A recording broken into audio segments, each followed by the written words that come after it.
Hello दोस्तों, मैं सुधा पांडे अपने अवधि संगीत चैनल में आप लोगों का स्वागत करती हूँ, अभिनंदन करती हूँ। प्लीज़ मैं आज देवी गीत गाने जा रही हूँ। आप लोगों को कैसे लगा कमेंट करके ज़रूर बताना, मेरे गाने को शेयर भी करना। कैली हमें कवन कसूर हो, नजरिया से दूर कैली मैया। कैले हमें कवन कसूर हो, नजरिया से दूर कैलू मैया। दूर कैलू मैया हो, दूर कैलू मैया। दूर कैलू मैया हो, दूर कैलू मैया। कैले हमें कवन कसूर हो, नजरिया दूर की मैया। नारियल चढ़ौली मैया, चुनरी चढ़ौली।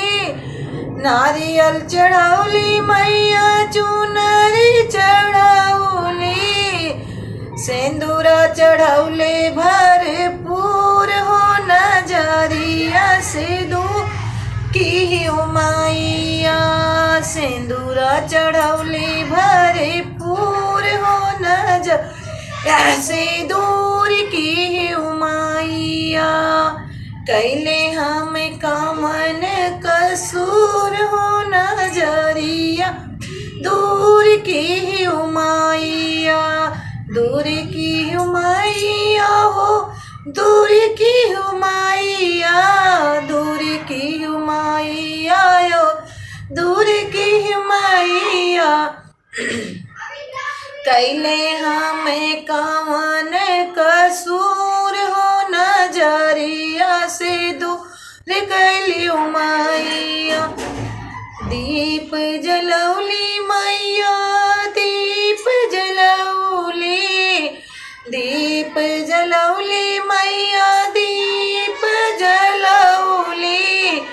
और जलौली मई कपूरावा, और जलौली हम कपूरावा। नजरिया से दूर की मैया। और जलौली मई कपूरा, नजरिया से दूर की मैया। कैले हमें कवन कसूरावा, नजरिया से दूर कैली मैया। दूर की मैया हो, दूर कैली मैया। दूर की मैया, दूर कैली मैया। कैले हमें कवन कसूर हो, नजरिया दूर कैले मैया। अपने भक्तन कई सुन लियो रजिया। हम यज्ञ ज्ञानी मैया भूल की हो गलती।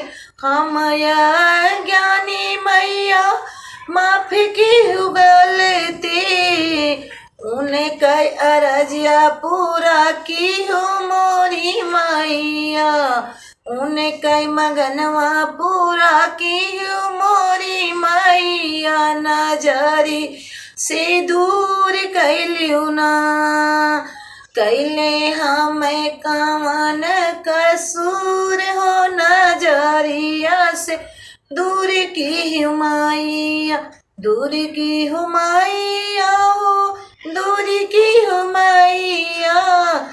कवन कैला हम कसूर हो, नजरिया से दूर की मैया।